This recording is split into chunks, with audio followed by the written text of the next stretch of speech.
Hello বন্ধুরা, কেমন আছো তোমরা সবাই? আশা করি ভালো আছো, সুস্থ আছো। আমি দীপিকা লালটি ব্লগ চ্যানেলে তোমাদের অনেক অনেক স্বাগত।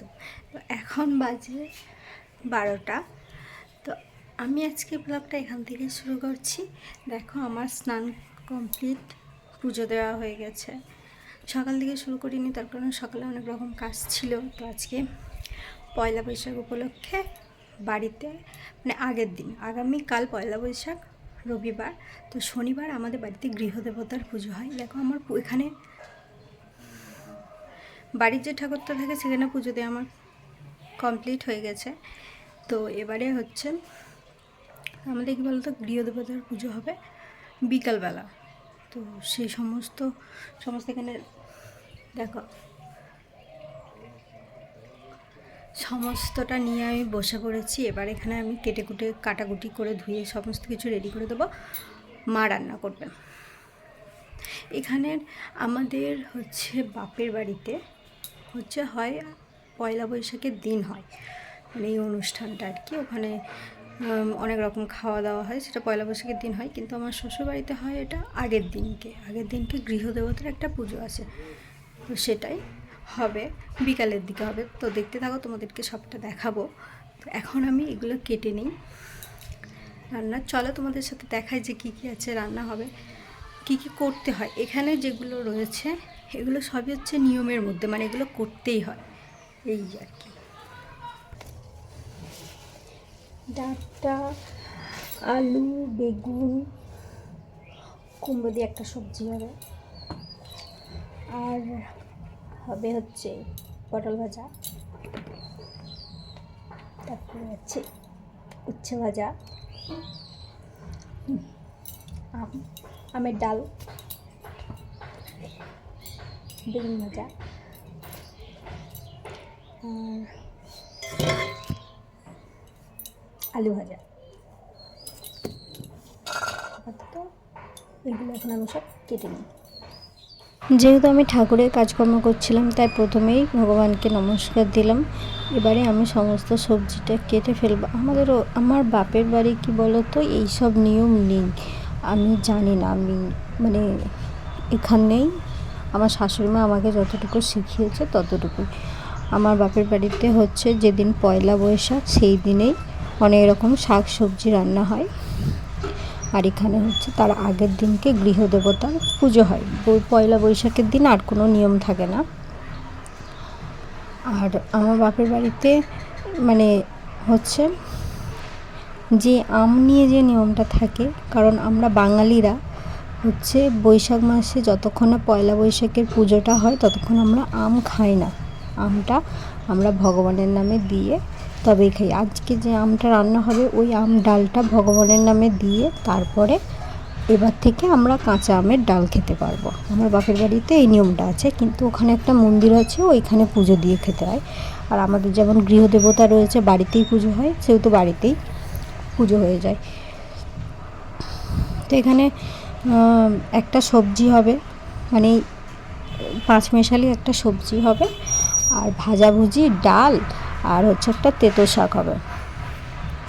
তারপরে হচ্ছে যে এই নিয়মটা, এই রান্নাটা আমাদের করতেই হয়। আমি তো এসে দেখছি প্রত্যেক বছরই এই রান্নাই হয়, আর কোনো বাড়ানো নেই, কমানো নেই, এই কটা রান্না দিয়েই পুজো হয়। তো একে একে আমি এখানে হচ্ছে, এটা হচ্ছে বাঙালি ডাঁটা বলে, আর ওখানে অন্য জায়গায় কী নাম বলে আমি ঠিক জানি না। সেই যে লাল শাক, নোটে শাক যেটা হয় না, সেটা বড় হলে যে ডাঁটাটা হয়, এটা হচ্ছে সেই ডাঁটাটা। মেয়েরা বাপের বাড়ি যখন থাকে তখন তার বাপের বাড়ির অবস্থা যেমনই হোক না কেন, সে কিন্তু সেরকম কোনো কাজই মানে জানে না, বা বাবা মারা হয়তো করতে দেয় না, জানে শ্বশুরবাড়ি গিয়ে তো করতেই হবে। তো আমার ক্ষেত্রে সেটা একদমই উল্টো। আমি বাড়িতে যতটুকু নিয়ম, পুজো আচ্ছা দেখে এসেছি, আমার শ্বশুরবাড়িতে সেগুলো একটাও নেই। তাহলে ভাবো আমার কী অবস্থা। মানে এখানে সবটাই নতুন, রান্না বান্না, পুজোর নিয়মকানুন সবটা। মানে আমার বাপের বাড়ি হচ্ছে ঘটি, আর আমার শ্বশুরবাড়ি হচ্ছে বাঙাল, মানে একটা নিয়মে কোনো খাপ খাওয়া নেই। আমার সমস্ত সবজি কাটা হয়ে গেছে, তো আমি একে একে সমস্ত দিয়েছি। ভাজার সমস্ত জিনিস আমার ধোয়া হয়ে গেছে, কিন্তু এই পাঁচমেশালি তরকারিটা একটু ভালো করে না ধুলে, অনেকটা সবজি তো, তাই একে একে ধুয়ে আরও একবার করে ধোয়া দেব, দিয়ে তারপরে আর অন্য একটা পাত্রে তুলে নেব। তুলে নিয়েছি আমি ভালোভাবে ধুয়ে।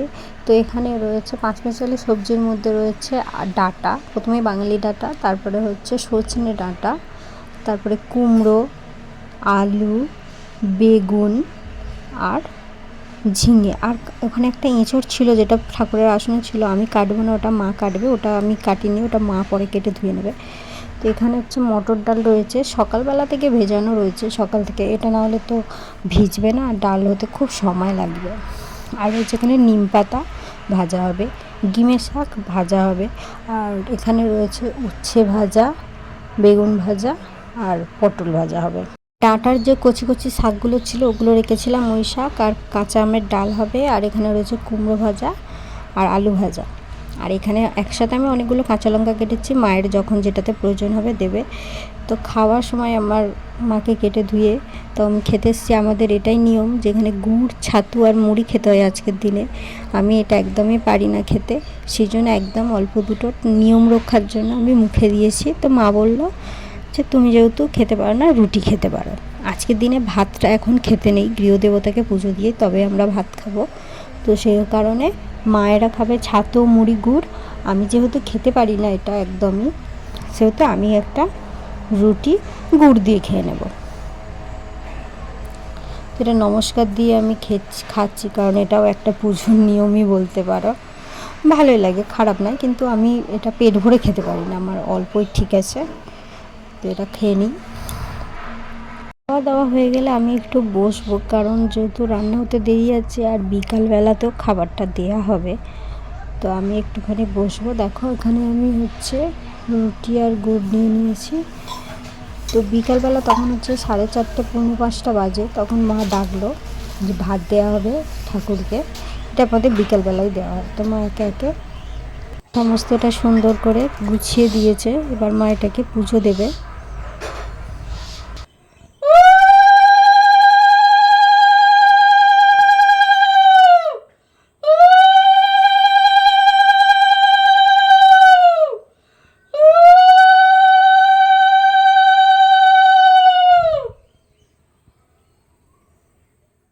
দেখো মা এটা সুন্দর করে ফুল দিয়ে সাজিয়ে দিয়েছে। ফুলগুলো আমাদের গাছের ফুল। আমি কিছুটা বাড়ির ঠাকুরকে পুজো দিয়েছি, আর কিছুটা বিকালবেলা লাগবে বলে আমি কিছুটা রেখে দিয়েছি। তো মাই এই পুজোটা প্রত্যেক বছর দেয়। মাকে মায়ের শাশুড়িমা হাতে ধরে দিয়েছেন। মায়ের শাশুড়িমা পারে না, আমার দিদি শাশুড়ি পারে না, উনি প্যারালাইসিস, সেই জন্য মায়ের হাতে তুলে দিয়েছে। মা যখন আমাদের দুই বউয়ের মধ্যে বড় বউ ছোটো বউয়ের হাতে তুলে দেবে তখন থেকে আমরা দেব, তার আগে না। তার আগে মা যতদিন পারবে মা দেবে। মা এখনও এই বাড়ির কর্ত্রী, গৃহিণী, তাই মা যতদিন পারবে মা দিক, তারপরে মা যখন আমাদের হাতে তুলে দেবে তখন তো আমরা দেবই। মাঝে মাঝে বলি মা পাড়ার তো অর্ধেক লোকই প্রায় এগুলো আর দেয় না, তো আমাদের বাড়িতে এখনও হয়। তো মা বলে যে ওদের শাশুড়ি মা করতে, এখন বউরা এসে গেছে হয়তো করে না।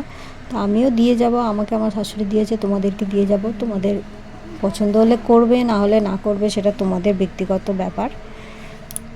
খাবার দেওয়া কমপ্লিট হয়ে গেছে। যেহেতু আমাদের আলাদা করে ঠাকুর ঘর নেই, দরজা নেই, সেহেতু আমরা এইভাবে পর্দা দিয়ে আড়াল করে দিয়েছি। কিছুক্ষণ পর গিয়ে মা পর্দাটা খুলে এবার আমরা একে একে মা নমস্কার দেবে, একে একে বাড়ির সকলেই নমস্কার দিয়ে অন্নভোগটাকে তোলা হবে। তারপর ওখান থেকেই অল্প অল্প করে নিয়ে প্রসাদ অনুযায়ী খাওয়া হবে।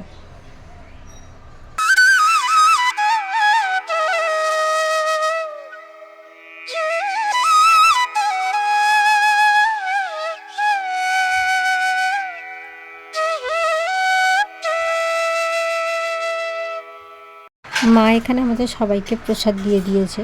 তো এখানে এইটা হচ্ছে সেই আমডাল। আজকের দিনের পর থেকে আমরা সকলে এবার কাঁচা আমডাল খেতে পারবো। মা কিন্তু একটা রান্নাও মুখে দিয়ে দেখেনি, যেহেতু ভগবানকে দেওয়া হবে। আমরা যেমন নুন ঝাল দেখি, এত অপূর্ব খেতে হয়েছে সমস্ত রান্না, বলে না ভগবানের আশীর্বাদ থাকে, সেই রকম। তো খুব তৃপ্তি পেয়েছি, মানে ঘরের খাবার খেয়ে এত তৃপ্তি পায় না, জানো তো। মানে ভগবানের প্রসাদ খেয়ে এতটা মানে তৃপ্তি হয়েছে আর কি। তরকারি বলো, ডাল বলো, ভাজাভুজি বলো, সমস্তটাই অপূর্ব খেতে হয়েছিল। ভগবানের আশীর্বাদ থাকে না, ভগবানের প্রসাদের উপর খারাপ জিনিসও সুন্দর হয়ে যায়। মানে তুমি নুন ঝাল দেখোনি তো কী হয়েছে তাতে।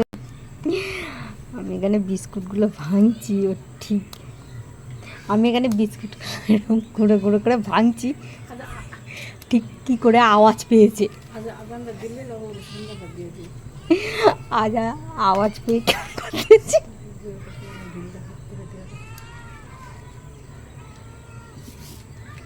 এই যে ও আজকে সারাদিন বাড়িতে ঢুকতে পারিনি, তো বাইরে বাইরেই ছিল, তো বিকালের দিকে এসেছে, একটু বিস্কুট দিয়েছি, বিরক্ত করেনি, তো খাচ্ছে।